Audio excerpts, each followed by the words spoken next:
At this time, the mayor will call to order the regular city council meeting for 6:30 PM, Tuesday, June 7th, 2022. City Council Chambers, 201 East Nash Street, Terrell, Texas. We have in the chambers with us this evening, District 2, Grady Simpson, District 3, Mayrani Velazquez, Mayor Pro Tem. We have District 4, Stephanie Holmes Thomas, Deputy Mayor Pro Tem, and District 5, Tim Roy. So we have a quorum present. At this time, Grady, would you mind leading us in the invocation? If everyone would please stand, remain standing for the pledges. Father God, we come giving you thanks for this beautiful day. We thank you for your wisdom that has guided us. We thank you for your strength that has upheld us. We pray that I pray and ask that you will continue to guide us and lead us so this city will continue to grow and develop and be within the framework of your will. All in Jesus' name we pray. Amen. Amen. I Pledge allegiance to the flag of the United States of America and to the republic for which it stands, one nation under God, indivisible, with liberty and justice for all. Honor the Texas flag. I pledge allegiance to thee, Texas, one state under God, one and indivisible. Thank you very much. Our next item on the agenda is mayor and council community recognition and events. Council, does anybody have anybody? Would someone, maybe Mayrani, if you speak a little bit about the library event Yes, today? That's exactly what I was going to say, Mayor. So we want to thank a special thank you to city staff, specifically our city library, our crew, the police department, fire department, different various staff members have attended and are still at the summer activities reading kickoff there today. Various community organizations, from doing face painting to bounce houses to learning about trees in the community. So we appreciate seeing all those families and smiling faces, and hope that they continue to have a great event tonight. Yep, they had a good turnout. Our police and fire were both there. So thank them for being there and participating. Anyone else have any recognitions for the community or events that are coming up? Hearing none, we'll move on to hear remarks from visitors. Do we have anyone? Don, no remarks from visitors? Our next item on the agenda is adoption of the minutes. Discuss and consider the minutes of the regular city council meeting on May 24th, 2022. That's item 6.1. Is there a motion? Mayor, make a motion that we approve the minutes for regular city council meeting, May 24th, 2022. We have a motion from Grady Simpson, District 2. Is there a second? Second. I have a second from Mayrani Velazquez, Mayor Pro Tem, District 3. Is there any further discussion? Hearing none, all those in favor, let it be known by stating aye. Aye. Aye. Any opposed? Motion carries with unanimous consent of the council. Our next item on the agenda, if there's, the mayor would like to suspend the rules, and without exception, if there's not any, I'd like to move that we move items 9.8 and 9.9 next on our agenda. Is there any objections? Hearing none, we'll do so. Item 9.8, discuss and consider a construction plat for Metro East Edition, Lot 3A, Block B, being 20.733 acres, being a replat of part of Lot 3, Block B, out of the John C. Hale Survey, abstract number 202, City of Terrell, Kaufman County, Texas. The property is located at the southeast corner of Tim Tex Boulevard and the Mike Cronin Business Park. Mike, would you take this on? But before you do, the mayor would like to extend a welcome to Troy Adams with NFI, and also Gary Eubanks is back in town. And council, you may not know this, but he's well known for his baseball playing days. I met one of his classmates, and they were telling me that he was quite the ball player. And so, welcome back to Terrell. And Troy, looking forward to doing business with you and your group. We also have with us our chairman of the Economic Development Corporation, Dr. Bruce Woods. Bruce, thank you for being here. And Ray's here as well, representing our Economic Development Corporation. So, Mike, with that, would you take it? Absolutely. So you've got two items, and they're companion items. They were both approved unanimously by your Planning and Zoning Commission. They are creating a new platted lot so that we can have our new industry come in on it. You took action here recently to approve an economic development incentive associated with this project that was recommended to you by your Economic Development Corporation. So this is just the natural next step of actually getting the land developed. You got to go way, way, way back into your packet for this item, and I can tell you it's page 261, where you can see actually a map of this. But you can just sort of visually think about, okay, I go down Metro Drive, I turn and I go back east on Temtex. Once you've done that, you're at a little bit of a strip that connects the cul-de-sac to a larger piece of land. The way that it was easier for us to get to it when we were out looking at the property was to go up Jameson to where the cul-de-sac is and just basically walk up Jameson, up where Jameson would extend over to this piece of land. So as our new company is coming in on this 20 acres, we had Mr. Lucas, who's the engineer of record on the project, submit information over to our engineering department, reviewed it, took a look at it, made sure that we were doing all the right things technically speaking with it. So the first step of this is approving the construction plat. Remember, what the construction plat's doing is saying, here's the way the public improvements line out.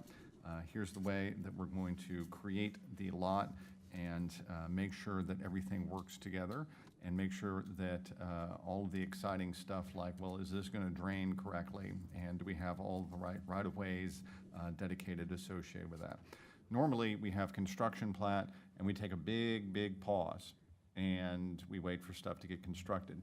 In this case, in order to expedite the project and get it moving along quickly, we've received a financial guarantee related to the public improvements. That's been submitted so that the final plat can be approved with that. So you've got an agenda item 9.8, which was unanimously approved. That's the construction plat. And then you've got item 9.9, which is the final plat associated with the project. It went through the tough guys back there, Steve Rogers and Charles Fenner. They're both out on vacation this week, so I'm going to defer questions on it to Matt Lucas because he is the engineer working on it for the development. So with that, I'd be happy to take any questions. Thank you. Mike, does anybody have any questions or comments for Mr. Lucas, Matt Lucas, on this project? Well, I do, one question, I think I missed one thing you said, Mr. Sims. You said the financial guarantee is the public improvement. You said that used for the plating of property? Yeah, the idea is that you never want to create a lot of record unless you know that people will be able to access it and it will do all of the stuff the public sector needed. And so in this particular case, we're not going to slow these guys down by waiting for all of those steps to happen. We're going to get them moving forward more quickly by using the financial guarantee side of it. Brilliant. Thank Yep. you. Mhm. I don't see any issues with anything. Is there a motion on 9.8? May I make a motion that we approve item 9.8? We have a motion from Grady Simpson, District 2. Is there a second? I have a second from Stephanie Holmes Thomas, Deputy Mayor Pro Tem, District 4. Is there any further discussion? Hearing none, all those in favor, let it be known by stating aye. Aye. Aye. Any opposed? Motion carries with unanimous consent of the council. Our next item on the agenda is 9.9. Greg, would you read that in to the Yes, record, Mr. please? Mayor, members of the 9.9. council, we bring to you tonight a final plat for Metro East Edition, Lot 267, 3A, Block B, being 20.733 acres, being a replat of part of Lot number 3, Block B, out of the John C. Hale Survey, abstract number 202, City of Terrell, Kaufman County, Texas. The property is located at the southeast corner of Timtex Boulevard in the Mike Cronin Business Park. All right, thank you. Mike? Really, this is just the step 2 of the project. So we just created a construction plat. Now we come around with our ability to create the final plat, and that allows the land transaction to take place and lets our project get running. All right, thank you. Does anybody have any comments, questions? Hearing none, is there a motion on 9.9? Mayor, I make a motion that we approve item 9.9. We have a motion from Grady Simpson, District 2. Is there a second? Have a second from Stephanie Helm Thomas, Deputy Mayor Pro Tem, District 4. Is there any further discussion? Hearing none, all those in favor, let it be known by stating aye. Aye. Aye. Any opposed? That motion carries with unanimous consent of the council. Gentlemen, thank you very much for being here. The rest of it's all boring. You're welcome to stay, but just city business. Yes, sir. All right. All right. Good. Congratulations. Team, thank you so much for We being look forward to out you here. guys getting Thank you, open. guys. Yes, thank you. So we're going to go back, council, to item 7.1, discuss appointment of Planning and Zoning Commission. Dawn? Mayor and council, in your packet is the roster for the Planning and Zoning Board, along with a letter from Rosie Juarez. She does not wish to be reappointed, and there are several applications in there as well for, there's Stacy Browning, Karen Burns, Stephanie Fuller, and Felicia Spencer. And this is not for discuss and consider tonight. It's just discussion. Yes. Okay. And this falls under This falls under Mayrani Velasquez. Mayrani. So, Mayrani, you have any comments on this for today, or you want to defer until next? No comments for today. Okay, so you have those applicants that are, they're requesting to be on planning and zoning, and then if you, we'll take your recommendation and lead on that. Are we going to see this again next Tuesday? Okay, good. Actually, if I could, Yes.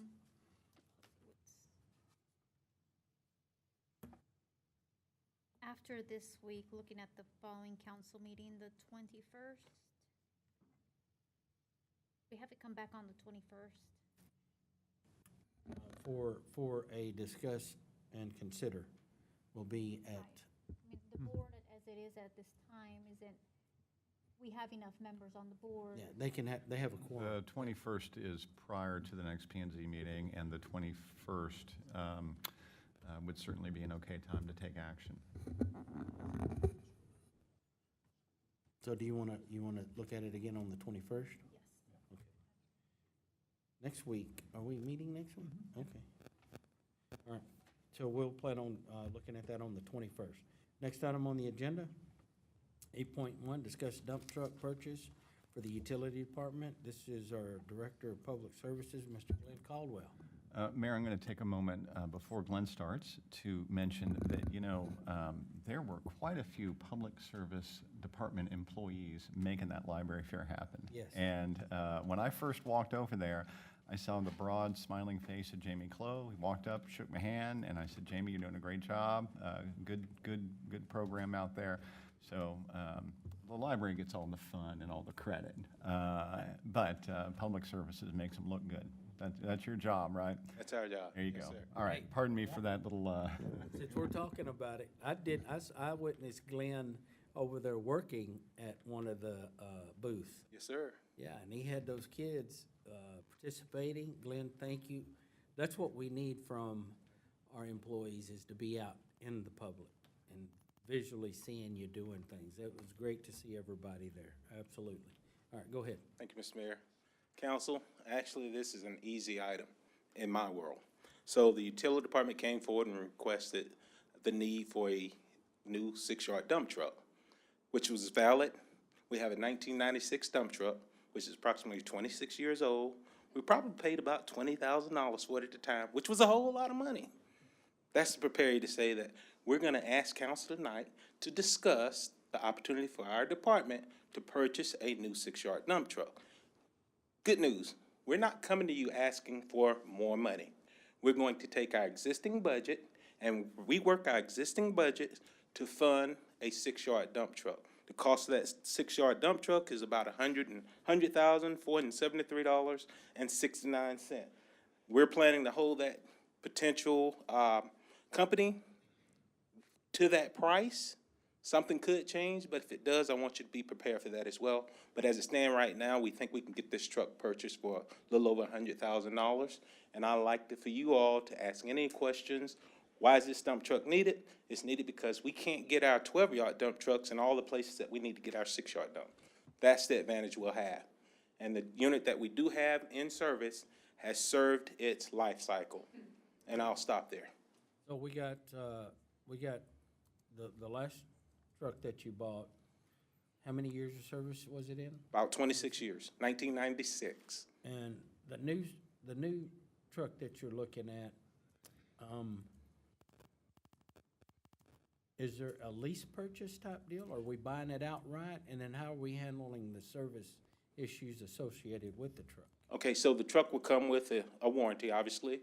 Usually it's a 36,000 mile, 5-year or 3-year, which we believe that we won't drive this truck more than 60,000 miles in its lifetime. But the years will run out before the maintenance service agreement runs out. So we think we'll be in great shape. Why are we not leasing? Because it's a totally different program. We could lease this truck, but whether we lease it or buy it now, we'll still own it. And there will not be a buyback on this type of truck. And they just started leasing 6-yard dump trucks this year. We don't want any part of it because we're gonna own the truck after the lease. Then we're gonna have to pay a lease closing fee. Let's pay for it up front. We've got the funds in our existing budget. That's what I'm proposing, Mr. Just Mayor. wanted to make sure that we looked at it and thought about it and had a plan. Now, what about delivery of the truck? With the issues with supply chain issues going on, is the truck available to you and when? This truck is available to us right now. Okay. The truck has actually visited the facility. We've toured the truck. We test drove the truck, and it's a ready-made, waiting for the city of Terrell to say, I do. Now, if we say I don't, it's gonna go to the next entity that has an interest in the unit. So they've been holding the unit for us for a few weeks now. And how soon can we, if we give you the go-ahead, how soon will we have the truck? We should have the truck within a week. So the old truck is going to auction block? It'll go on the auction block, that's correct, sir, and those funds also will go into our asset account, okay? So that means that that fund will be there for the next opportunity to, that's correct, yes, sir. Anybody have any comment, questions? I do. Sir? I do to the project. There we go. I do. Yes. Glenn, I do have a couple of questions. I see that we did receive a quote from Bruckner's Truck Sales. Did we receive quotes from other vendors? We did, and they were more expensive, so we chose Buckner, and they have the truck in hand. Otherwise, we'd have to wait about 12 to 16 months to receive delivery of a truck right now. Thank you. Since this item was not budgeted for in this budget cycle, is there something that we're pushing back towards the next budget cycle, or we decided we don't need at this time? This particular truck was budgeted for this particular cycle, but there was only $30,000 allocated because at the time we felt like there would be a lease opportunity out there. There was not. No one was willing to relinquish the trucks due to COVID. Nobody wants to give up something on term. Yeah, so the financial battle plan here is you had a $30,000 line item, you got a $109,000 thing to buy. We've done better on sale of surplus equipment than we originally budgeted for, so we've got a little bit of play there. And then we've got another lease that we have opportunity to not worry about renewing. So I think that all that money can get spliced together in the fund, equipment replacement fund. Thank you, Glenn. Yes, ma'am. Thank you, Ms. Council. So will this come back to us at? Immediately next time, meeting? yeah. All right. Your next. All right. Thank you. Thank you, Sir. Glenn. Thank you. Our next item on the agenda, would you read in, Ken? Yes. McEwen? Yes, Mr. Mayor, members of the council, we bring to you tonight item 8.2, discuss resolution 2015, a resolution of the City Council of the City of Terrell, Kaufman County, Texas, authorizing the Chief of Police to execute a memorandum of understanding with Southwestern Christian College for the purpose of providing law enforcement services and mutual aid to the areas common to the city of Terrell, Texas, and Southwestern Christian College. Chief McKean. Yes, Mayor, Council, 8.2, 8.3, and 8.4, all generally interrelated. They're all agreements to renew existing agreements we have with TISD, Southwestern Christian College, and Trinity Valley. In light of what happened in, Chief, let me make, get a point of order. Can we go ahead and look at all three of them? If you'd like, I can read all three of them, Mr. Mayor. Read them all three in there, and Yes. then we'll do it all, please. Let's do 8.3 is discuss resolution number 2016, a resolution of the City Council of the City of Terrell, Texas, authorizing the City of Terrell, Texas to enter into an interlocal agreement with Trinity Valley Community College to provide law enforcement services and mutual aid by the City of Terrell Police Department and the Trinity Valley Community College Police Department to the areas common to the City of Terrell, Texas, and Trinity Valley Community College, and authorizing the city manager to negotiate the terms and execute the interlocal agreement. Item 8.4, discuss resolution number 2017, a resolution of the City Council of the City of Terrell, Texas, authorizing the City of Terrell, Texas to enter into an interlocal agreement with Terrell Independent School District to provide law enforcement services and mutual aid by the City of Terrell Police Department and the Terrell Independent School District Police Department to the areas common to the City of Terrell, Texas, and the Terrell Independent School District, and authorizing the city manager to negotiate the terms and execute the interlocal agreement. All right, thank you. All right, now we're ready, Chief.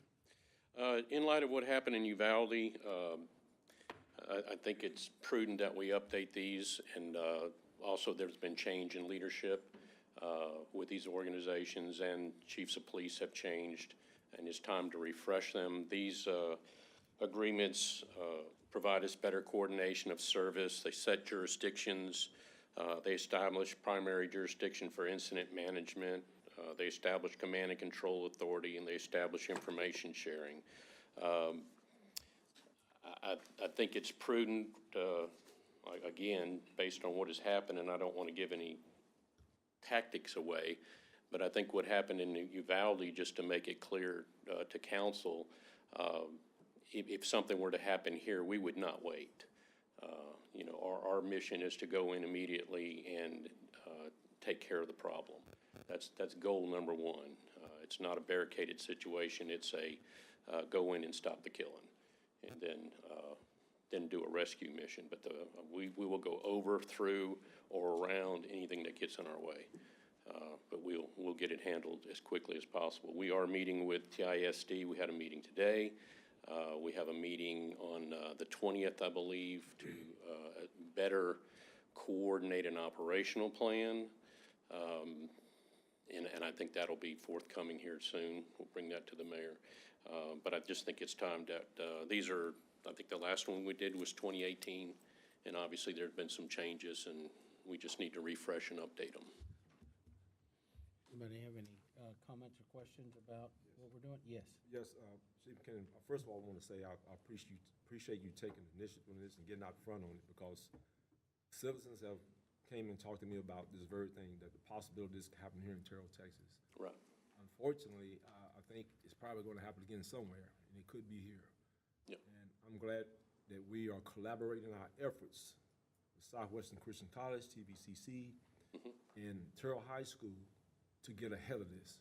And I really appreciate you doing that. Right. Just wanna let you know. Yeah, our tactics have remained the same. We've trained for many years for the exact same scenario, and they haven't changed. You know, priority one is stop what's going on. And Mayor and Council, I would really ask you to reinforce the point that Chief just made there. We're voting on these next week, but we're not creating brand new stuff.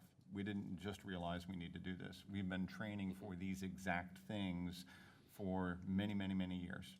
And so we know how to handle the situation, we know what to do, but we're also always mindful that it's great to take these opportunities to tweak, adjust, improve, and that's what we're doing here. We're just doing some updates.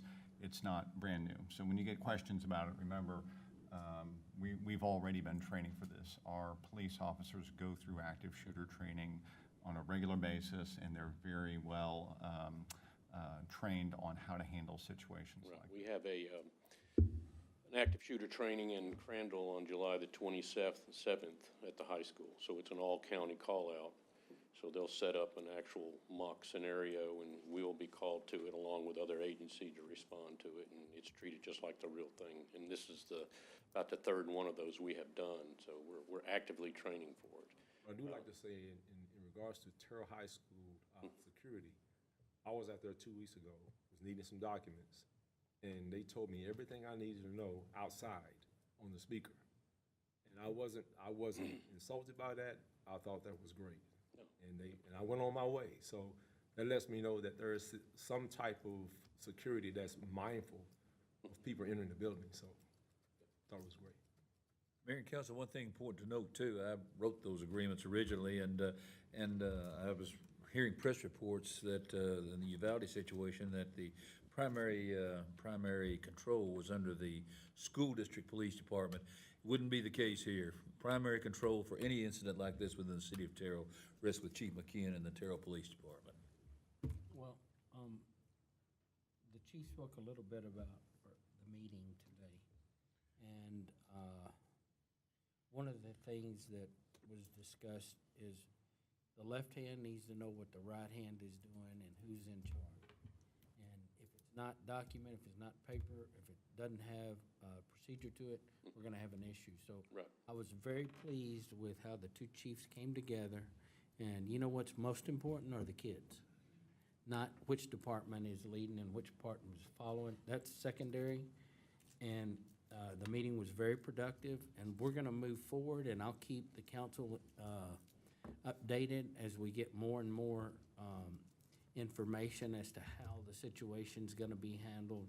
You know, we talked a little bit about how you station, where you're gonna put folks, and what roads need to be closed off, and what the city's role in it is gonna be.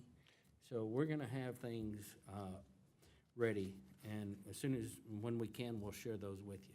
Yeah, obviously there are certain parts of the plan that are going to be designated to the school system. Yes. Reunification, accounting for the kids, identification of children, things of that nature that doesn't really fall under our expertise, so to speak. So those need to be clearly delineated, so there's not a question when it happens that TISD, you're in charge of setting up unification, where that is, putting that information out, checking parents, releasing kids, while we are securing a scene and dealing with, crime scenes, because that's what it'll be at that time. So we're going to establish all those as best we can. Obviously, no plan's going to be exact, but we'll get it as close as we can.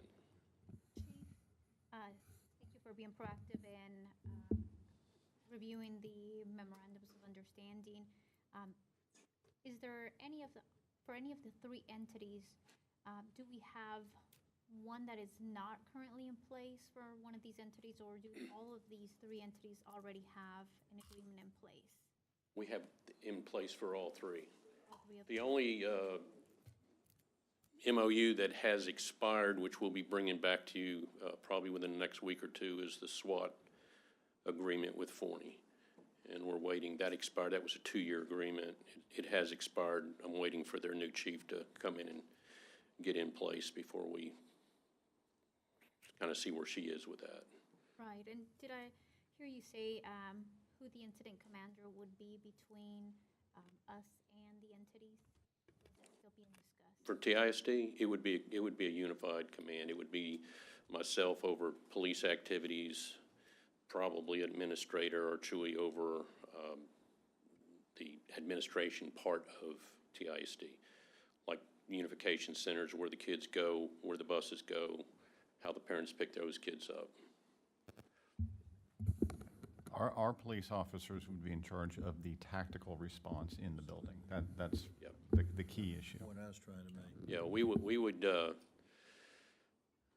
not trying to release too much, but we would be in charge of the site. We would go in there, neutralize the problem, secure it. It becomes a crime scene. We would be in charge of getting the kids out of the school, evacuating school, securing that, getting them out where the buses are that take them to, unification, and then the school would stay in our charge. The outside, the reunification center would be TISD, they would run that. So I think it's safe to say for the council is that both chiefs have their part to play, right? They're gonna put it all together, but we don't really want it to be public because then they can use that against us in how they were to do something, a bad actor might act. So you will get that information, you'll know it, and we'll have it, and the chief responsible. One thing the bad actor needs to know is we're coming for you, Yeah. and no, we're I not gonna agree. wait. Yeah. So, I do Okay. have one more question. mhm. Chief, when this memorandum of understanding, does this also speak to, let's say that, the city and the school district have their own budgets for law enforcement. And if they were down a staff member and for extended period of time, would they reach out to us for assistance? I know, for example, our staff, our officers are already out in the field patrolling. So make the assumption that they're already technically out in the field around the school district, along with the other regional area that they cover to patrol. Is that, Well, one of the things the MOUs establish is if there's an incident and Terrell Police is responding, the city of Terrell is responsible for the Terrell Police, their pay, their actions, good or bad. The school is responsible for their officers and their actions and their pay. So that's established that we're gonna come help you and we'll take care of our people in terms of money as far as pay and all that kind of stuff, but the school will take care of theirs. Does that make sense? it does, but I just want to make sure. Maybe can- Memorandum of, it's only a mutual aid type of memorandum of understanding, so I think I'm certainly thinking past a mutual aid understanding, more of a day-to-day, and, I can chat with Mike about that separately to get a better understanding. If they need help from us, they will hire an officer. They'll hire one of ours to come and work security, like at football games and things like that. So they will bring them in at pay, and they will pay them. Thank you for answering my question. Sure. Thank you, Chief. Mhm. Next item on the agenda is 8.5, Greg. Mr. Mayor, members of the council, 8.5 is to discuss resolution number 2018, a resolution of the City Council of the City of Terrell, Kaufman County, Texas, adopting the updates to Chapter 7, amending Subsection A, removing Chapter 14 to the City of Terrell Employee Handbook and declaring an effective date. This is our Director of Human Resources, Carol Holland. Good Good to afternoon. see you today. Thank you. Good afternoon, Mayor and Council. It's always difficult to stay ahead of a printed document. So our handbook has been updated, but it comes a time when we need to extract and upgrade a particular area, and that's what I'm presenting to you tonight. This policy is for the uniformed employees. In the current employee handbook, there is a cost associated with the uniforms as far as the footwear. It has become, in our opinion, speaking with the city manager, necessary to extract and delete that cost and have the city to incur the cost for those safety boots because of increased production. They're out in the field more. They're in water. They're in desanitized areas more. So it's important that we stay in compliance with the safety shoe requirement. And so that has necessitated a cost that the employee has taken on to stay current with the required provisions under safety boots. So it is prudent that at this time I recommend that you pass Resolution 2018 to include no cost to the employee. So the city's just picking up the cost of their footwear. We're picking up the supplemental cost. There was always this prorated amount that the employee paid, so we have budgeted for 75% of the cost, but now we're requesting that we extract and supplement the 35% the employee was paying. Okay. For record, Carol, what would that dollar amount, let's say we're looking at next year's budget, what would that, did you say 35% increase? What would that mean in dollars? Well, actually, it's dollar amount, and it depends on, as I said, the usage. We've written in the policy the frequency of which an employee may purchase a new pair of shoes, but that's also based on use. And again, because of the unknowns, all of the desanitized areas, the frequency of being in slush and water, that the frequency of purchasing a shoe is at the discretion of the department director, so it may be an increased cost. So to answer your question, the budget amount would actually just be a negligible amount. It would increase $35 per shoe that the employee pays.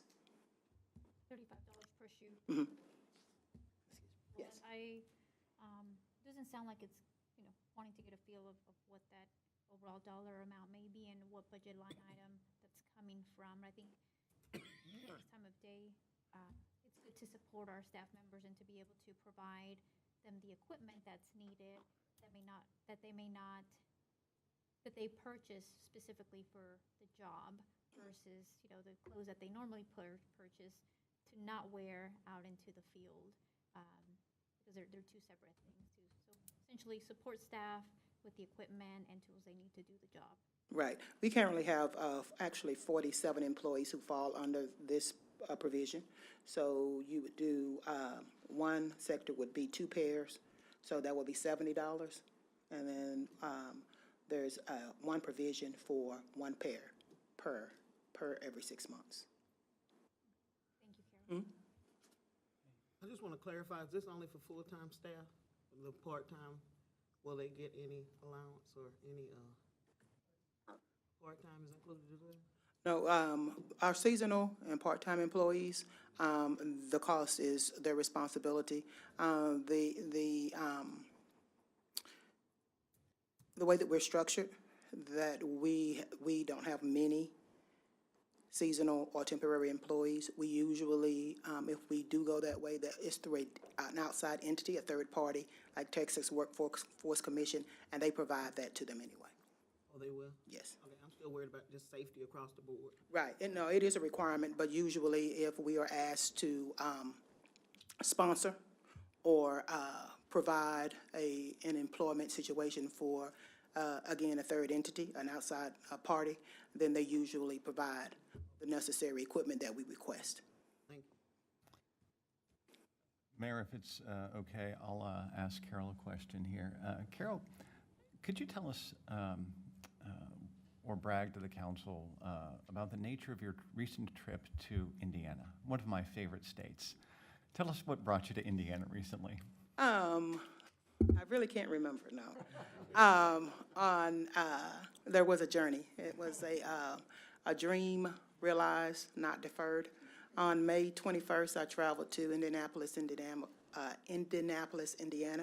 and was conferred the Juris Doctor of Law degree, my PhD in employment law, and also just the basic JD criteria. So I am changing, as they say, the call letters to doctor. Congratulations. Congratulations. All sorts of initials after her name. But good. the most important one is I am a child of God. So That's right. that's the most important one. All right, thank you. Next on the agenda is discuss award of Boone Street improvements. Mr. McKeska, Mike McKeska is here tonight. Good evening. Yes. I feel like this project is finally here, okay? This has been a long haul for various reasons. But on page 45, I believe there's a little summary. Page 46, I believe it is the map. Just tell you a little bit about the project. We selected SPI to do the design work. There was a couple of amendments that went through in the design process. So they took a look at, we started out this project doing water and sewer and maybe a little bit of paving, and then we figured we're gonna tear the street up so bad, we need to fix the street. And then we had some drainage concerns, and so we looked at that. So SPI, Frank Stevens is here tonight, and SPI has gone through this in detail, and so this project kind of grew a little bit, but it's gonna turn out to be a nice project in the area. And on the map, just to explain the project real quick, this is between on Boone Street, between West End and Mineral Wells. You can see Bradshaw on the left of the map over there. The dashed line, yellow line along West End is gonna be some drainage improvements. It's gonna be a combination of ditch grading, and then we're also gonna install some 12-inch culverts. Some of it's gonna be double pipe, probably about 350-foot length, in order to kind of help with some new development over there on West End. The project started because we've got about 8 or 9 developable lots on Boone Street that are for sale, and there's been a lot of interest that started several years, probably 4 or 5 years ago, started getting calls. And so this project's gonna help. We're gonna install water and sewer taps to each of the vacant lots, and we've got builders that are gonna be ready to come in right behind us and do some development. We may do a little bit of ditch grading also on Mineral Wells that's not shown, but we are replacing the water and sewer completely between West End and Mineral Wells. So on May 24th, we opened bids. We took 5 bids. The bids ranged from $620,000 roughly to a little over $1 million. And SPI took them back, and upon review, the apparent low bidder had made some errors. If you'll take a look, and I'm sorry, I don't, the page number, I believe it's on page 48, the bid tab. You'll see those yellow highlights for a company called Called N.A. They're out of Killeen, but they were the apparent low bidder but had some errors. And so Jeske, the third column over there, Jeske Construction is out of Dallas. They've been in business since the 50s. The individual that started it turned it over to his son, who is a civil engineer from A&M, and he's the president of the company. So they've been doing, I believe, $10 to $15 million worth of work a year, and a lot of concrete and paving work, and they also do some utility work. And so anyway, Frank did some background checks on them and got some good responses. And so the recommendation will be to award to Jeske. We've included in there a notice of award that we plan to issue upon approval next time around, and then a construction contract that shows their name and so forth. So basically that's the project scope. We would like to get moving on this before too long, hopefully, and see if you have any questions about the project. I would like to say, this is something that I've been waiting on for a long time. Yes, sir.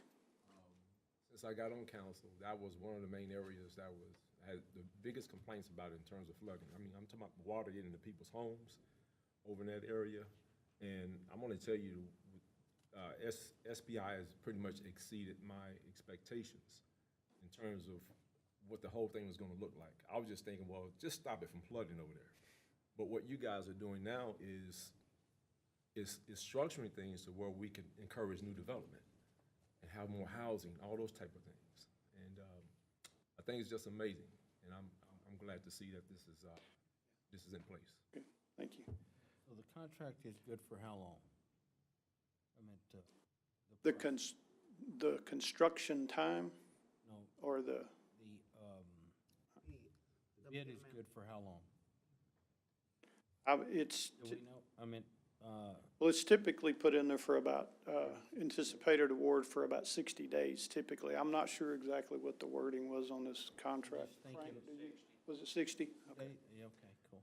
Is this a not to exceed amount?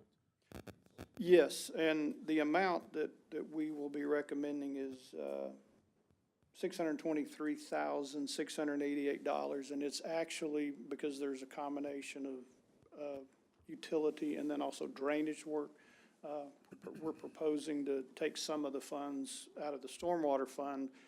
That'd be about $75,000 probably. Most of this is gonna come out of the UCR. Yes, yes. You said there were some issues, but they corrected the problems with the bid. You said there were some mistakes. What happens is the apparent low bidder, since they made errors, they were about $100,000 off when we opened it versus what their real bid was. Well, they're not gonna eat that, so they are not being recommended. We're going to the actual responsive low bidder, which is Jeske. So, Mike, and it's a normal routine to verify everything, so. Mike,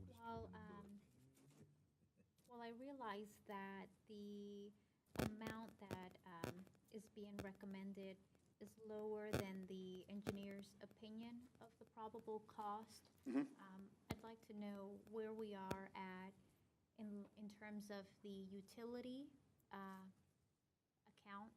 Did we, this amount, are we over budget, under budget, right on budget to what we had allotted for? What's gonna happen is the work's gonna carry over 2 fiscal years. So we have 350,000, I believe it is, budgeted this year, and then we're gonna have to budget more to finish out the project next year. And so, and what we have working through that in the rate model, we presented information about how things are looking in general, looking ahead. That is taken into account under the UCR expense for next year. It is a kind of a lump sum amount. So we're planning for it is the short answer. So we don't have it all budgeted this fiscal year, but we're not gonna spend 600,000 this fiscal year.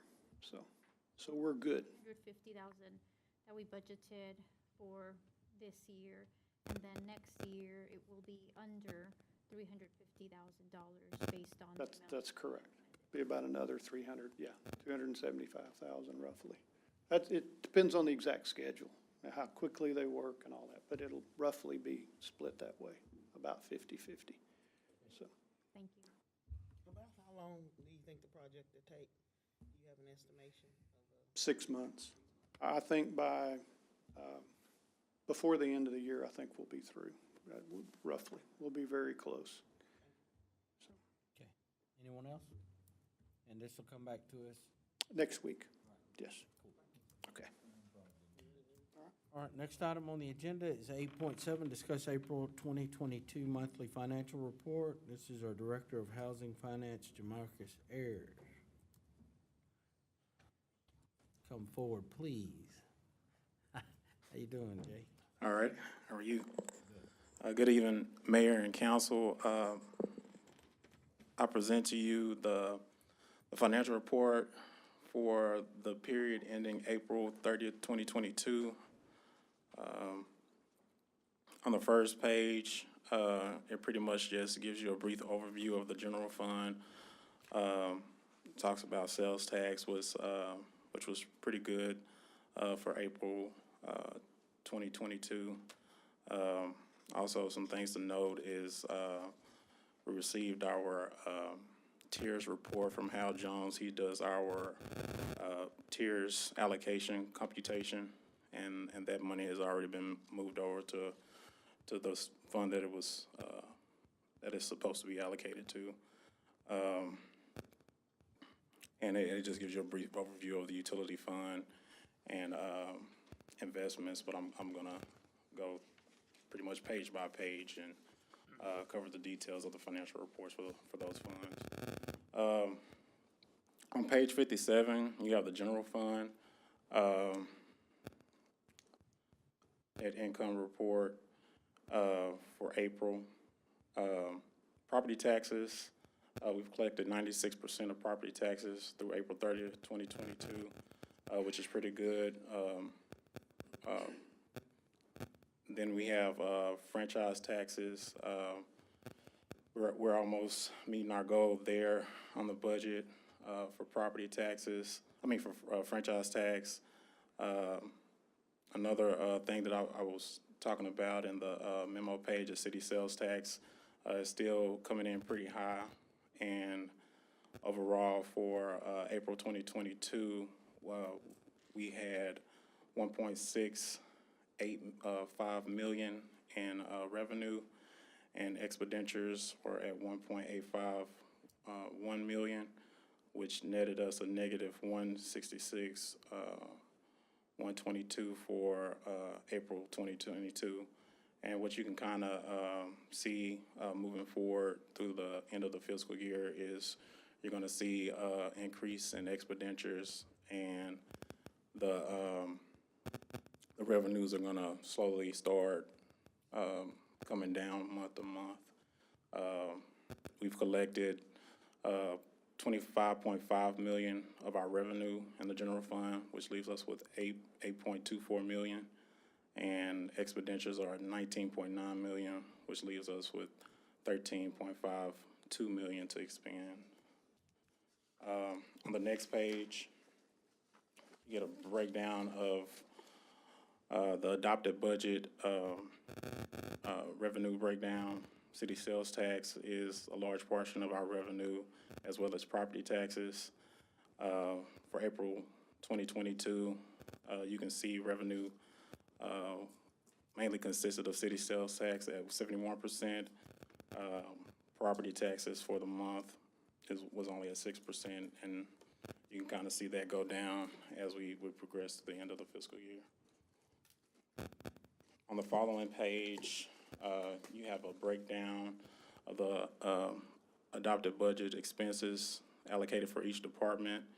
The bar chart at the very bottom, it breaks down each department's year-to-date actuals and their budgets allocated for each department. And currently, every department is under budget, which is good. On the following page, you have the property tax bar chart. The taxes current is at 8.586 million. We've budgeted 8.9 million to be collected in taxes current, and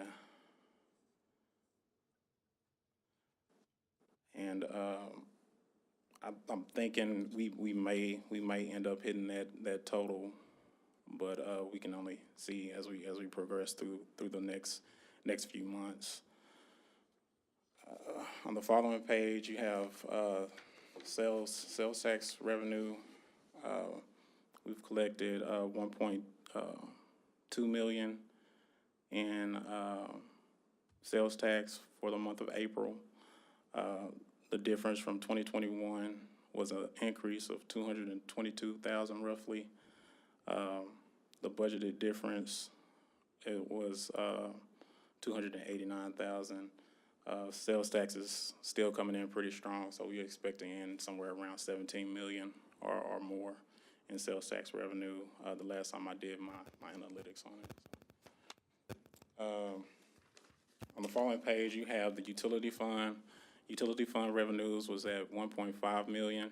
The expenditures were at 1.4 million. They netted 141,000 roughly in net income for April.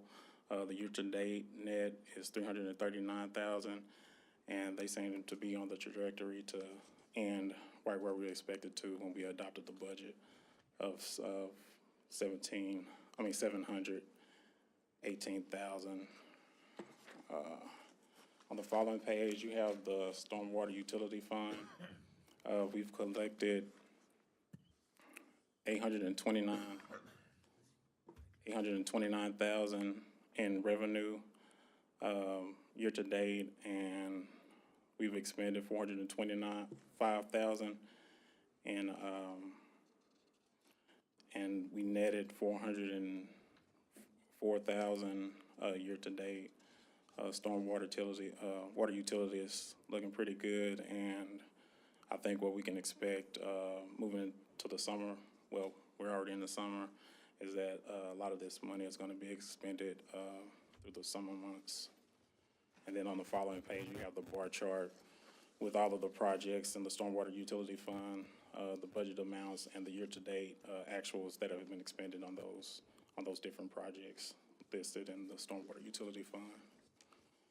Utility capital reserve, currently we've collected $1.7 million in total revenue. We've expended $723,000, which leaves us $996,000 roughly in net income for the utility capital reserve fund.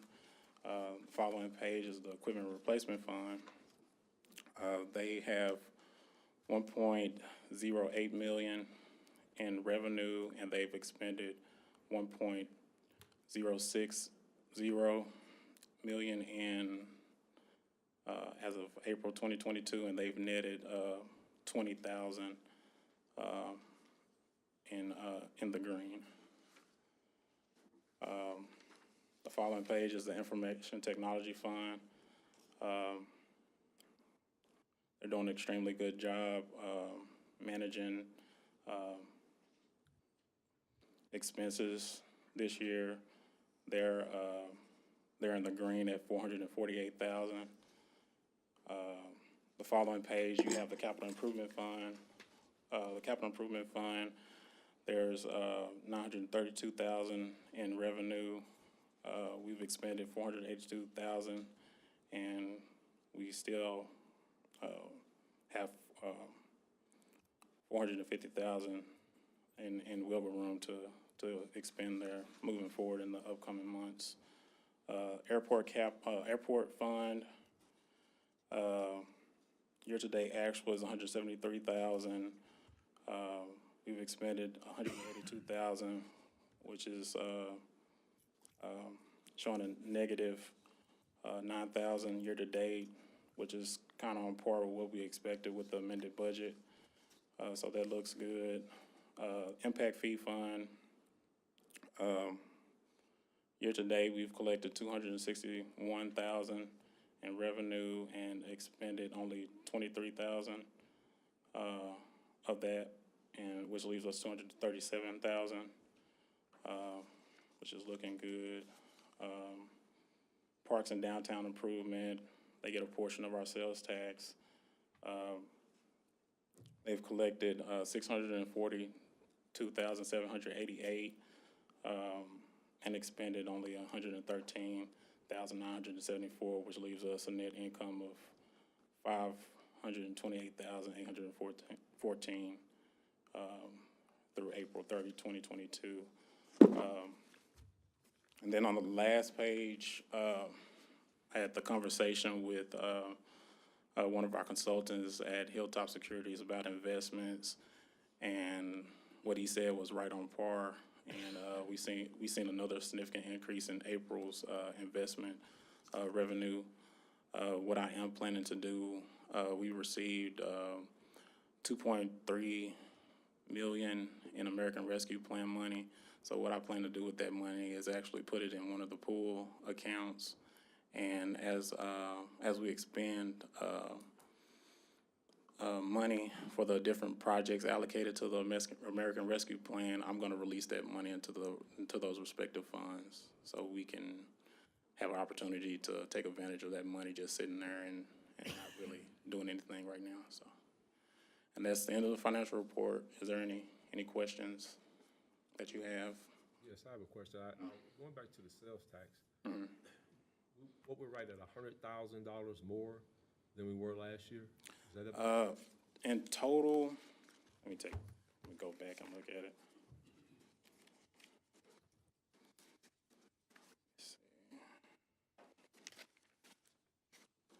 Okay, last year, in FY 2021, we had 8.136 million in revenue.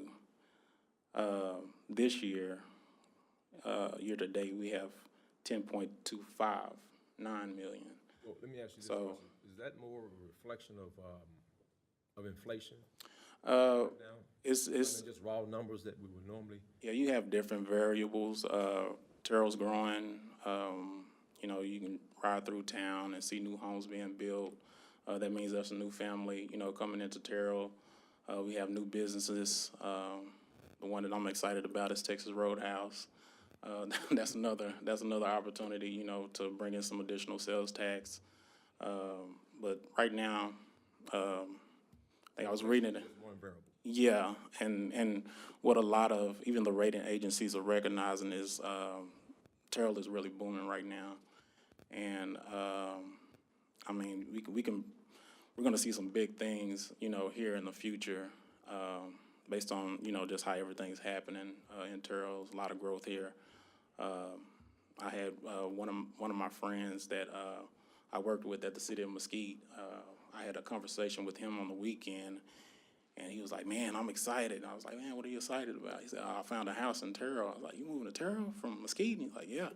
And I'm like, man, I guess everybody's, you know, well, what he was telling me is everything is very expensive, heading back west. So now everybody's trying to, you know, move back east. And Terrell, everybody's talking about Terrell or Forney. So, yeah, that's the main reason. There's a lot of variables that you have to look at when it comes to sales tax. So, Thank you. then inflation is just one of them. So. I'm glad we're talking about sales tax, so it looks like we're on track to do about $2 million Yep. above budget.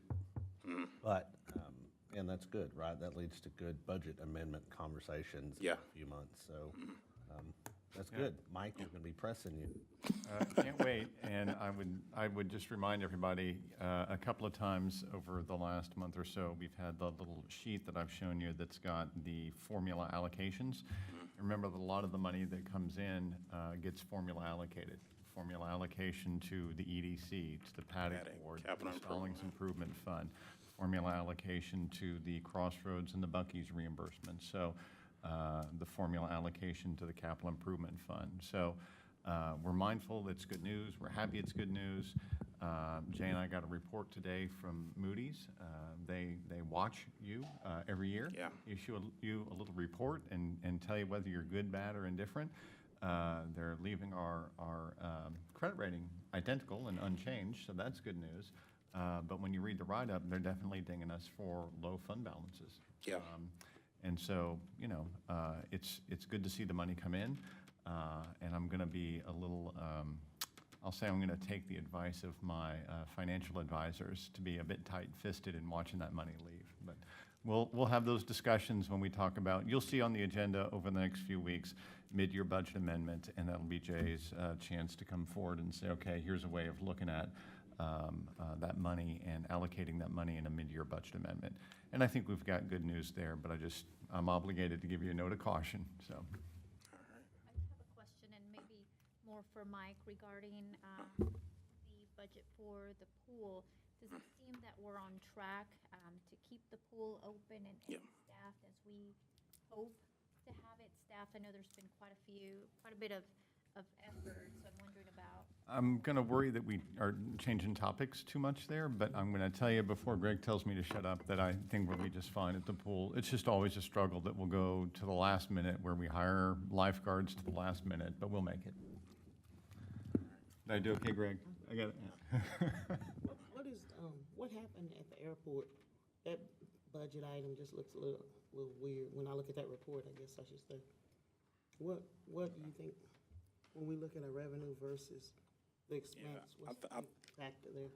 Yeah, whenever we adopted the budget, there was, and then too, we're still gonna drag in revenues through the rest of the fiscal year, and you might see expenditures slow up, but when they adopted the budget, it was it was expected that it was gonna end in the negatives, but what we can do is just watch it moving forward to see where it ends up and make sure it doesn't get out of hand, but it's well within range, because we were expecting it to end at a negative 7,000, and right now it's hovering around 9, so Hold on, Jay. not significant. Lynn, did you have something you wanted to add? Mayor, Council, let me add one thing. Over the years, what we've seen is, with the way the budgets are structured, lease payments come in and they run behind our revenues. So as we get closer to the end of the year, we'll see an increase in that revenue number from the collection of our lease payments. Anybody else? All right, thank you, Jay. All right. Now we're going to move on to business items.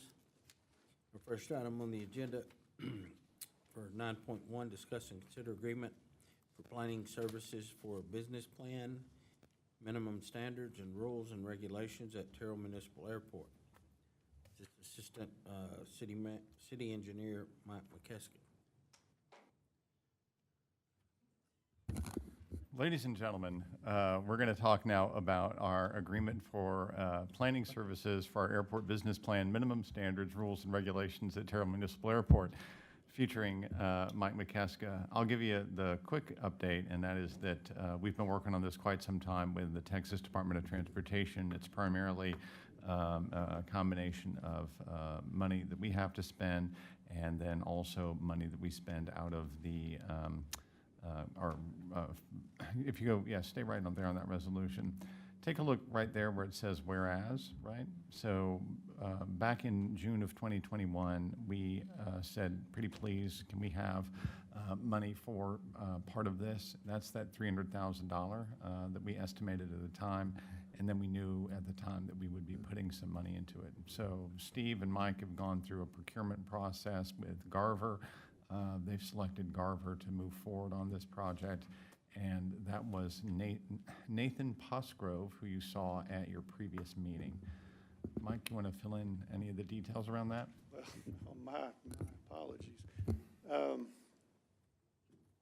No, I know Steve was here. I was not here at the time it was discussed. What I am aware of is when Garver was selected, this is an opportunity to update a lot of things around the airport regarding business and planning, some master plans and so forth. And so I know Steve presented that, as Mr. Sims said. Garver was here. And so basically we're recommending proceeding on. We set aside some money that's a shared cost. We're in TxDOT's funding a lot of this. And so we're making the recommendation to move forward and to set the airport up for some success in the future. So our portion of it is 30,000? You know, The 300? it has moved up from then. I'm trying to grab my price tag for you here. There we go. Apologize. Oh, yeah, 110, that's what we're. What's the total amount? 110, 370. I'm sorry? 10% of the total contract amount, which is 300,000, so really 30,000. Plus the business plan, that's correct. Right, Yes. okay. And Steve did a presentation, y'all came and gave a presentation on this a while back. Does anybody have any comments or questions on 9.1? Is there a motion on 9.1? Mayor, I make a motion that we approve 9.1 as presented. We have a motion from Tim Royce, District 5. Is there a second? Second. Have a second from Grady Simpson, District 2. Is there any further discussion? Hearing none, all those in favor, let it be known by stating aye. Aye. Any opposed? Motion passes with unanimous consent of the council. Our next item on the agenda, 9.2. Greg. Yes, Mr. Mayor, members of the council, we are to discuss and consider street maintenance project for FY 2022. Thank you. Mr. Mayor, Council, always honored to come before you, and I'm here a second time. I have our consultant, Frank Stevens, that worked with us on this particular project. We briefed you on this the last council meeting, and before he takes over, there's a couple of items that I want to bring to the forefront related to our pressure paving, which is obviously a sole source process. We've done it in the past. In your packet, you'll see the previous contract structure, and that's the same structure we would like to use going forward for this particular year. There's a couple items I want to highlight because we went over the list of locations that we're proposing to do pressure paving. Well, we identified a couple locations that we would like to make some adjustments on so that you'll be, from a transparency standpoint, you'll understand why we're making the adjustments. And I've got a couple of quick footnotes, and Frank, you can dive in. In your list of streets, Medora A and Medora B, which is in the, I don't have my glasses on, but it's about halfway down the page. We're gonna propose to extract those locations off of the project. Granted, we've got several other locations that we need to add. The purpose of that, these we feel confident that we need to move over to a full reclamation project. So now, so that's gonna identify some cost savings associated with pressure paving. Hold that thought. The next item is we're looking at Tyler Street. I think it's one of our alternate streets in your alternate bid. Tyler Street from Campbell to Dixon, we're not going to do. Instead, we're going to do College Mound to Dixon. So those are some of the points that I want to make sure in transparency, you know exactly what we're proposing. But on the other side, I want to bring to your attention, depending on how the dollars fall and the cost savings we have here, there are a couple of critical paths, locations that we want to propose to do as part of this project. We'll come to you because it's going to have to be done by a different contractor. We've got Westgate, and we've got a couple other locations that we need to do. And if we've got the funds, we want to be able to procure a contractor to move in right away. Obviously, it'll fall hopefully under the $50,000 so we can get bids and move forward. That's one of the things that I wanted to put on the table to discuss with the city manager as well as council. Now I'll let Frank talk a little bit about the process with pressure paving, and then we'll move into question and answers. So the pressure paving, just to kind of refresh your memory, you did it last summer. It's a proprietary product. It's somewhere between a slurry seal and microsurfacing, which is, it's basically, think about an oil on streets, and the streets we're targeting are streets that have a lot of surface cracking, but the foundations are still in pretty good shape. And so it just, the oil in it kind of fills in all the cracks, but it also has a friction component. It's got some fine aggregate in it, which kind of restores, your riding surface so it's not slick. A lot of these roads have gotten slicked out. So it's another word that it's similar to pressure paving. That's a common type method of rehab is called mop seal, and that's where there's just too many cracks that you can't go around with a wand and doing individual cracks. So you just go in there and do a mop seal. But again, this is that plus some friction component restored to your pavement. And I think the results from last year were good, in my opinion. I think they'll keep your streets for a few more years. It's not a major restoration, not a major reconstruction. It's trying to keep those good roads good and getting them down the road. Yeah. And for our residents, them seeing us do something rather than nothing is well worth what we're getting done and saving the roads for a little bit longer. Yeah, and Mayor, I think Glenn's Medora example is spot on about why are we doing this. If we can get that road before it turns to junk, then we're spending less money to maintain that road. So when we identify a road like Medora where we say, you know what, it just needs more than this particular treatment. Don't think of that as a negative, right? That means that we're switching to a more expensive treatment on Medora. So remember, you've got this line item, $700,000 in your capital improvement fund. So we're recommending to move forward as Glenn's presented today. And Glenn's just giving you the highlight that we do have other line items in our streets budget, and we will use those other line items in our streets budget with small-scale contracts to come in and do the repairs necessary in some of these other locations. I want to commend and thank Glenn for coming forward and letting the council know what the process is and how you evaluated it and what your recommendation to us is on pulling those two Medoras out, right? Because we wouldn't know that. That's Glenn doing his job and reporting to the council so that we make good decisions moving forward. So I appreciate that. Frank, thank you for all your efforts as well. Does anybody have any comments? Yes, I have a Yes. question. I guess so far so good with this new overlay. I mean, I've seen it do wonders. I guess my only concern is if you have to do some type of road work and you have to break that road up just to get to some piping or whatever, are you gonna just overlay it with the same thing? Because what I see on West End, my district right now, that was some work done on West End. And I just kind of see the rocks, still hanging out there, right? And it's really kind of a nuisance when people drive, they have to stop, and I've even heard people complain and say, man, I almost burst my tire, right? Not literally, but just a figure of speech. Are you just gonna just maybe relate that back with the same product, with the Moxie part that you just called? I mean, how's that be handled?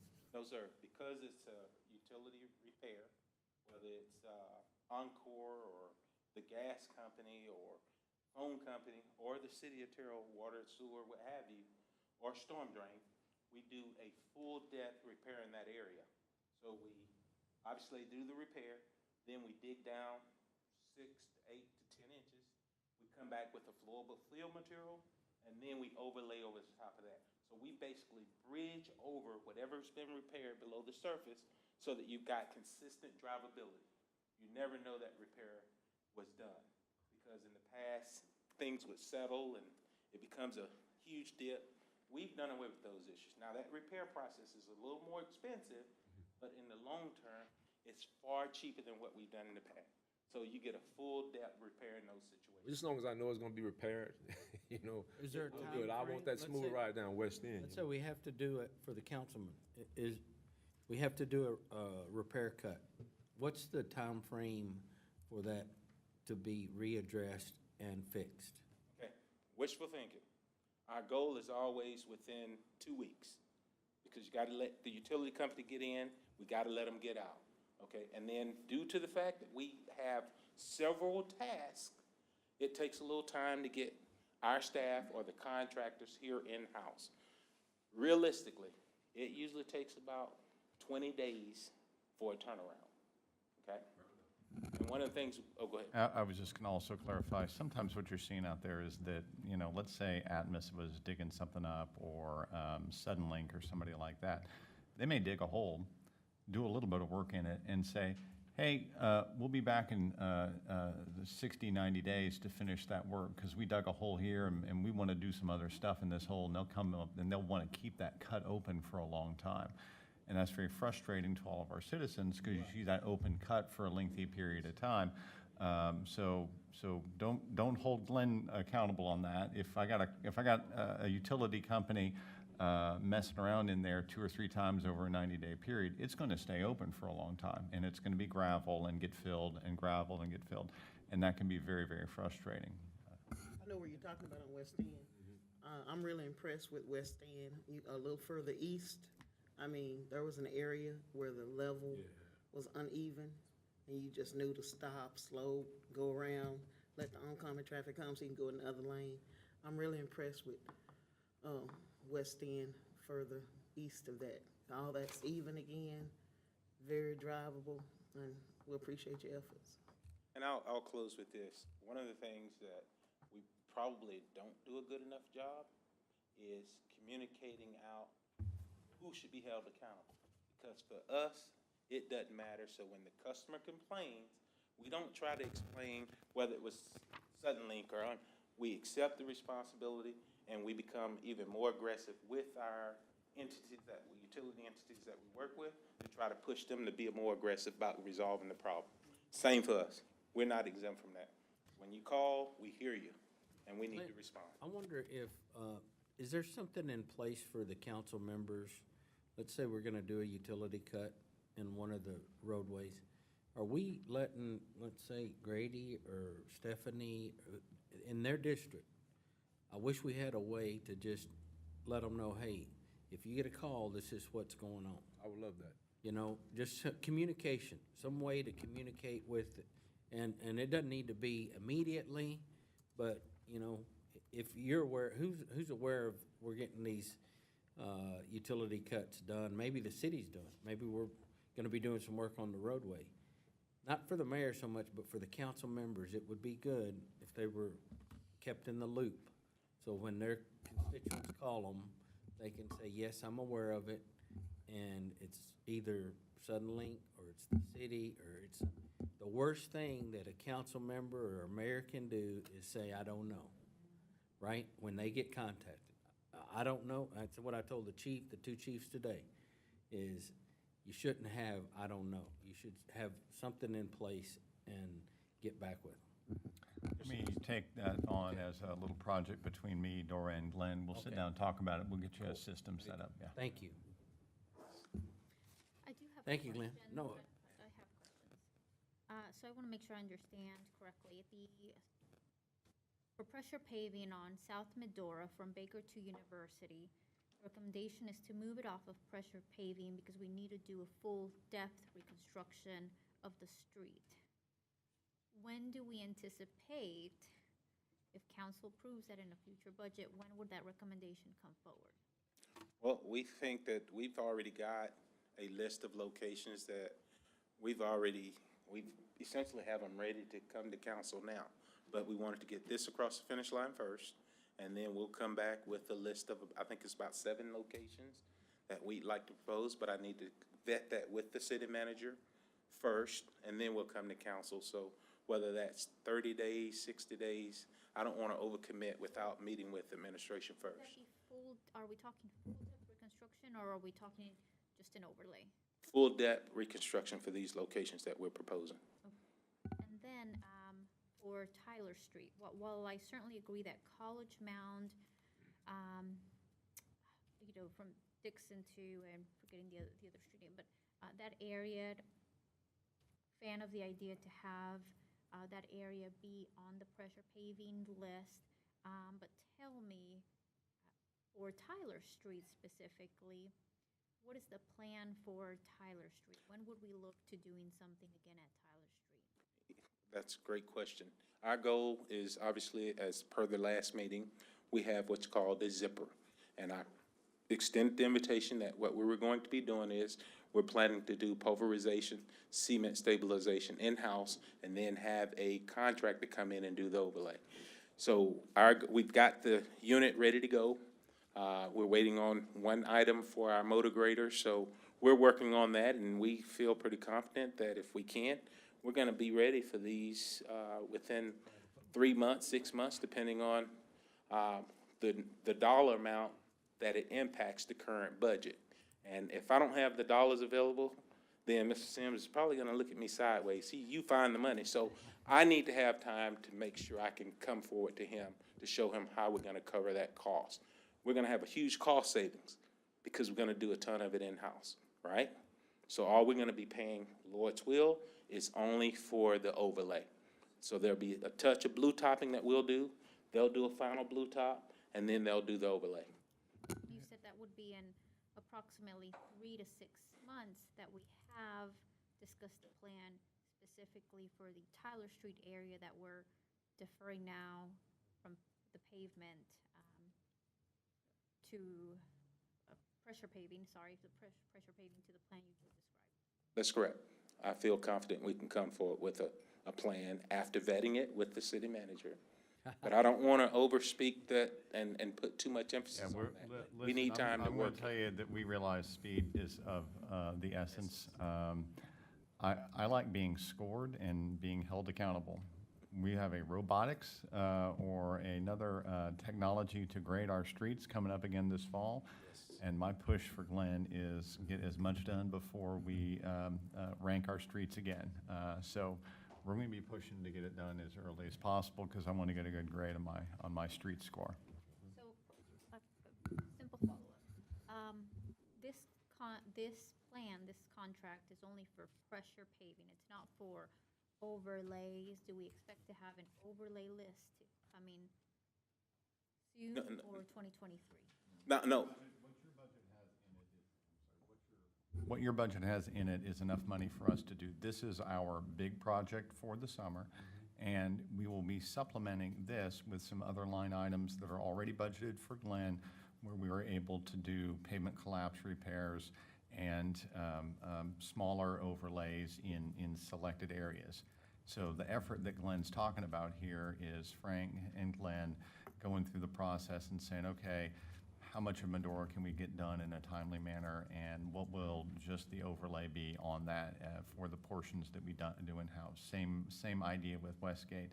If Glenn comes forward and says, hey, look, this is $25,000, it's clearly one of our priority streets, that may be an item that falls within my budget purview to sign off on and say, yeah, go tackle that. If there's some of these that end up as a group being more expensive, we'll package those together, we'll compare it to your budget, and we'll say, okay, council, we need your approval on this item. All right, thank you. Is there, We got our action correct here. So this is going to be approving the contract with Donaldson, and I believe Dawn's got the correct dollar amount shown on the screen right now of $734,407.70. Is that That's correct? correct. Very good. So it's a not to exceed, yeah, not to exceed on that dollar, well, okay, go back, there you go. yeah, Where it says grand total, that's the number Glenn's talking about. all right. Anyone else? Thank you very much. Is there a motion on 9.2? I move to approve the contract with Donaldson.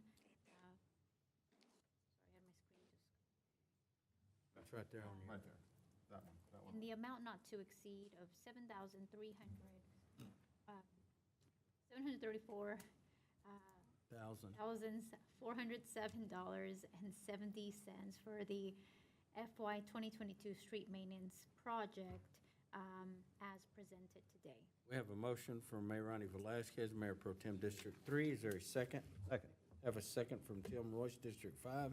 Is there any further discussion? Hearing none, all those in favor, let it be known by stating aye. Aye. Aye. Any opposed? Motion passes with unanimous consent of the council. Our next item on the agenda is 9.3. So Mayor and Council, this is an item we've seen and discussed several different times. We are always polishing and making sure that we've got everything in it. I did hear from a council member today that maybe we have just a little bit more input coming our way. So if you go to page 168, that's one of the new ones that staff has recently updated. Me and Jay Ayers were working on this to make sure that we had it just right for you. As you know, we like to give you a 3-year snapshot about the days of reserve. Your financial policy says that we need to have 60 days of reserve. Right now, we ended FY21 with 31 days of reserve in the general fund. Jay and I are estimating that we'll end up at 38 days of reserve at the end of FY22. And then if we look at our FY23 and FY24 budgets, our goal should be to get to FY24 with that 60 days of reserve available for our use. And so that's the budget goal that we have. That's the financial policy goal that we have. That's that Moody's issue from our rating agency that I brought up earlier. So we want to have a battle plan that we adopt that says, yes, we're aiming for getting to that 60 days of reserve. The utility fund one is the next page. And again, this is just an update. Both of these pages are just updates from last year's. You got an FY21 actual where we ended up a little bit higher than we expected, so that's good news. Just under 96 days of reserve. We think that by the end of FY22 will be 105 days of reserve, and then we can get pretty close, not quite, but pretty close to our policy goal of 120 days in the utility fund by the end of FY24. And as you remember these discussions in the past about reserves, you want to have a bit higher reserve in your utility fund because you really can't predict weather, right? So you may sell dramatically more or less water in any given summer due to drought or rain conditions. And so you want to have a little bit bigger of a reserve there. So again, just trying to manage our money in a safe and effective way. We did update these 2 pages in the plan. The next page starts in, I won't go through all of these. Remember, we had 3 big workshop item discussions about the next 3 years. We wanted to make sure we reflect that in the strategic plan. So we had fire station number 3, we had the utility fund, and how it's being impacted by North Texas Municipal Water District over the course of time.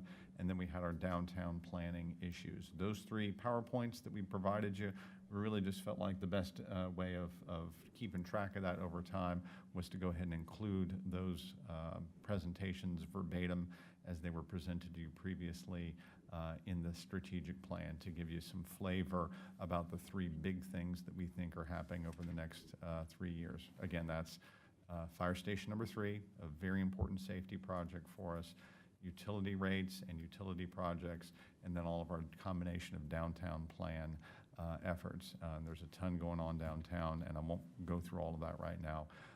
So the upshot of that, Mayor and Council, is that we're comfortable with the document at this time. I did have one council member highlight a desire to just spend just a moment more with it. That's no harm to us. We just want to get it adopted in June. So I'm going to make the suggestion that we let council kind of let this soak in for another week, and that we bring it back next week.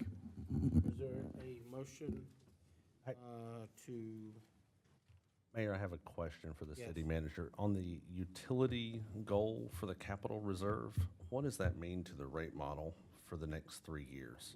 Great question. So we built into the rate model getting to 120 days of reserve. That's something that we work with. Chris Eckert, if you recall, is our rate consultant who helped us give that presentation. That's part of the battle plan that we task him with. What does that mean, though, per household? So this is kind of getting into the weeds with the rate model, but Well, let right me now, answer. if I agree to it tonight, that means I agree to future rate hikes, but I don't want to agree to future rate hikes unless I know what they are. We can review that information next time around. I would tell you that within Mr. Eckert's presentation, and I might be able to find it off the top of my head here, but within Mr. Eckert's presentation, there was a presentation about multi-year changes in rates. Most of that's driven not by our, go to presentation page 19 on page 202. So you can see Mr. Eckert, when he was working with us, put this in terms of FY23 through FY26, okay? And so you can see the rate increases associated with that and how we would do. That's what it is that gets us to the preferential position. And so, and again, I don't want to try to re-give that presentation right this particular minute, but we're looking at, And Mike, I would say that utility, or the reserve, of course, is important. I just want to know what it means, and this is a good page, right, as a demonstration, but this page doesn't demonstrate to me what it means per household. And I understand that. no, that's fine. I understand what you're getting at. The per household numbers are a bit later in the presentation. So for example, the FY23 would be typical of what's happening over the next couple of years in order to build that reserve. And for example, you can see, you know, for some reason, I'm only got wastewater here in my hand, but if you look at the wastewater side of it, for example, you're looking at an increase of, no, it's water and wastewater, sorry. So again, page 205 of your packet, I've got a current water bill of $39.54. We project it going up $2.77 in FY23 to $42.31. And sewer bill going from $42.67 to $43.95. That's $1.28, and that's a net increase of $4.05 for one home. And I would tell you that that's going to be pretty typical over the next 3 to 4 years as we eat the North Texas Municipal Water District rate increases, and as we you know, work on building that reserve. Okay, and is the next slide a 4-person example done? Yeah, I'm sorry, I believe I was reading the one person. No, that's fine. yeah, They're yeah. both. Right, the other one's good. 773, right, yeah. my meter must be broke. I'm paying way more than 84 to 60. We really appreciate our folks who irrigate a large lawn. They're helping. Yeah, me too. I've never used 8,000 gallons. but- Do rain dances. Is that the red cheetah? Yeah, okay, no, I'm sorry. So what we need to do, council, is just table this. Is there a motion to table until June 14th of 2020, well, next meeting? Mayor, motion to table, get my items on here again. 9.3 Item 9.3, to June 14th meeting. June 14th. We have a motion from Mayor Ronnie Velazquez, Mayor Pro Tem District 3. Is there a second? Second. I have a second from Grady Simpson, District 2. Is there any further discussion? Discussion? Yes. So I'm gonna ask it next time, so I might as well ask it. Does this rate model include the increases from North Texas Water, or is this just bumping our utility capital reserve? The one you're looking at right now is the full meal deal. This is North Texas Municipal Water District, it's pay-as-you-go, it's new debt, it's all of the big stuff that we talked about, yeah. Okay, thank you. Another area for Discussion. discussion. Yes, previously, when we have passed the strategic plan, at least, the last 2 to 3 years, we've included, of course, the council, director, city manager feedback, and then, of course, all the way down to, when I'm looking at the plan itself, the strategic line budget, model utility fund. So what I'm seeing new in this strategic plan is the inclusion of like the fire station, water rates, et cetera. What is why are we looking to move forward now versus waiting later in the budget process?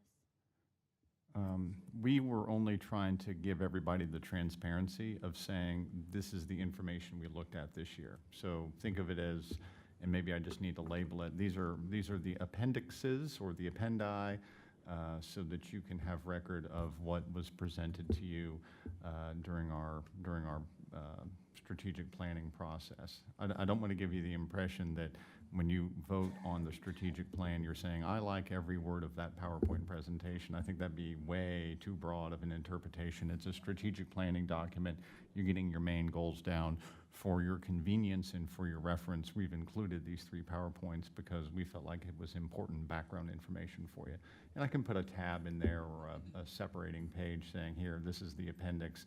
We're not endorsing those 3 PowerPoints. We're just giving them to you as the background associated with your planning documents.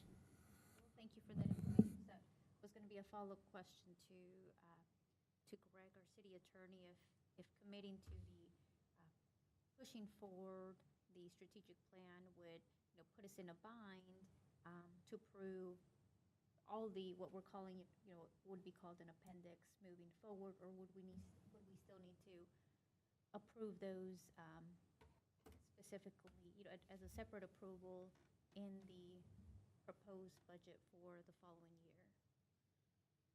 Well, I would say, just remember your overall process here. Your overall process is the strategic plan is intended to guide staff, and what you expect out of staff is that we pull things out of your strategic plan to present to you for each individual budget, right? So I like to do these in the spring because that tells staff what we need to be prepared for the budget that we're passing during the summer months, right? And so what we'll do is we'll say, okay, if we understand that this is generally a direction council's comfortable with going, and your vote would indicate, yeah, that's the right direction, go that direction. Then we know how to build your annual budget because we can pull priority items and items that we can afford out of your 3-year strategic plan and get those into each annual budget. It's the annual budget that has the force of ordinance, right? And maybe that's the important part to think about here, because your ordinances, your tax rate ordinance, your water rate ordinance, your sewer rate ordinance, your stormwater fee ordinance, your franchise fee ordinance, all of that fleet of ordinances that you pass when you pass your budget by ordinance, that's where the force in your vote happens. These preliminary documents, they're there to guide staff and make sure that we're going your direction. All right, so we have a motion and a second. Is there any further discussion?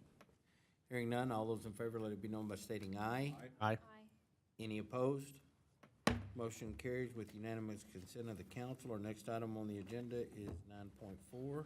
Mayor, members of the council, we bring to you item 9.4 to discuss and consider assessments and collection contracts between the City of Terrell and Kaufman County for the 9th Street Residential Partnership Capital Improvement District, City of Terrell, PID number 3. Who's handling this? Okay. Well, I'll do it. I'll tell you, no, I'll do it. This is very simple. This is a contract that we have with between the city and Kaufman County, the tax assessor collector. That office will collect and those taxes and send those through our budgetary process here. It's a contract we've had for several years with them on this one.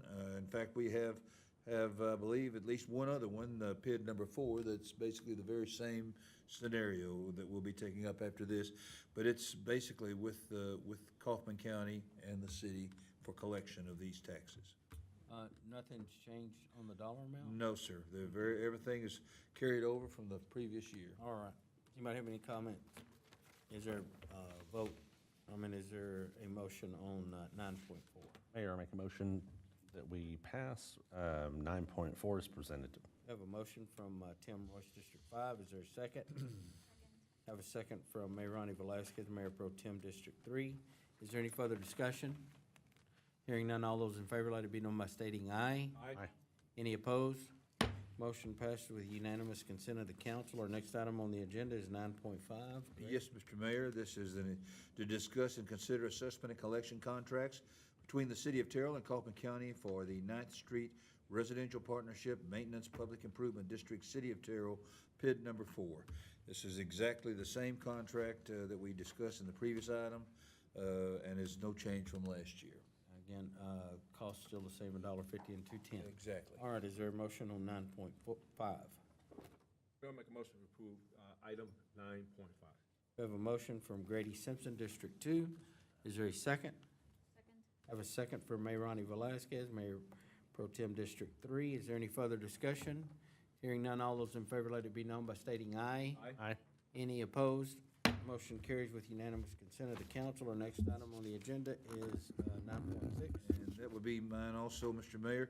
Mr. Mayor, members of the council, we bring to you tonight ordinance number 2901, an ordinance of the City Council of the City of Terrell, Kaufman County, Texas, amending Chapter 5 Business Regulations, Section 2, Sale of Alcoholic Beverages by the addition of Subsection J, Sale and Consumption of Alcoholic Beverages during a special event, and Subsection K, Penalty, providing for repeal of conflicting ordinances, providing for severability, providing a penalty, and providing an effective date.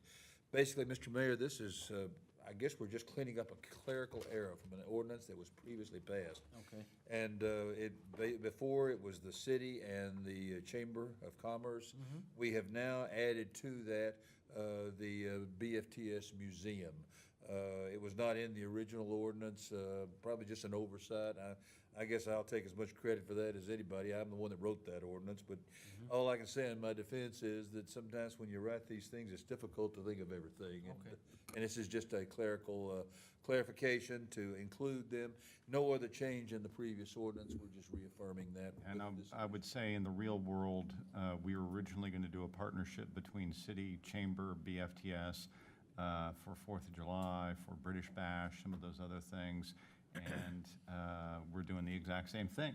We're going to end up doing a partnership between the city, the chamber, and the British Museum. Bill Hunkmaker's here, and we do appreciate his volunteer work on all Bill, of this. did you want to say anything to the council, or are you good? I think we're okay with everything. Yeah. Does anybody want to hear from Bill? All right. Listen, if Bill's been here, Bill's got 30 seconds.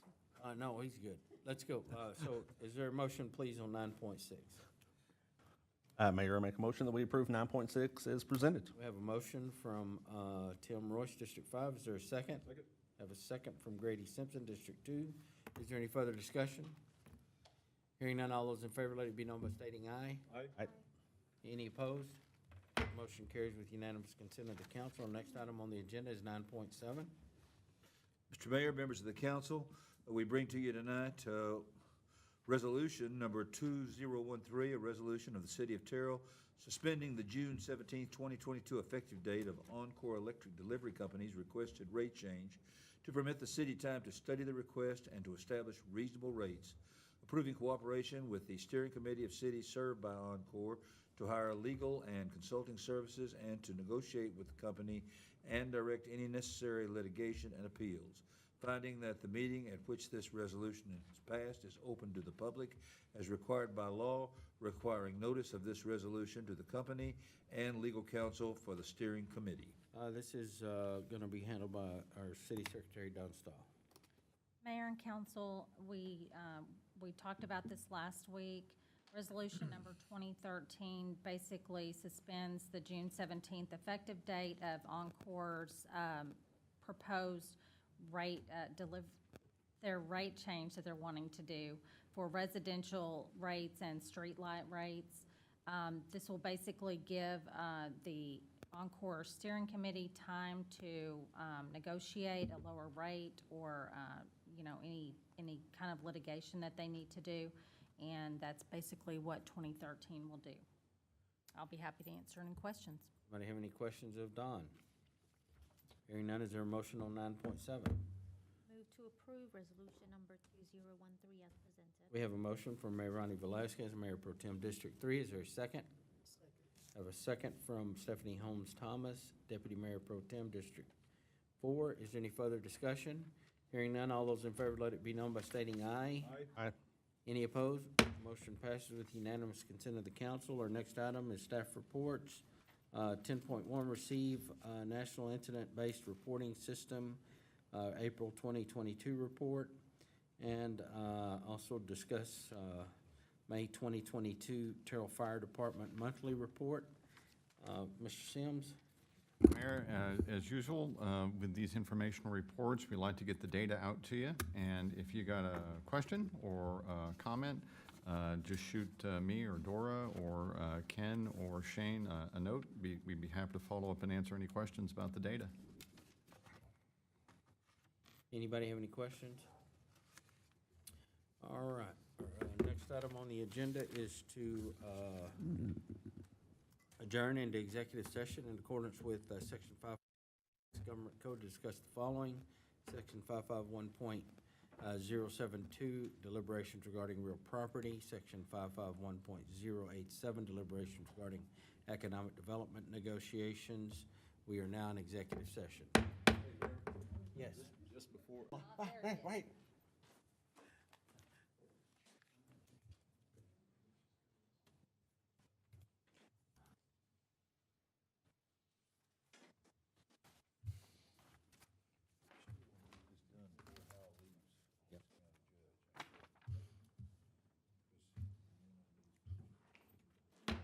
This time, we're going to reconvene into regular session and consider action, if any, on items discussed in executive sessions. Do we have any motions?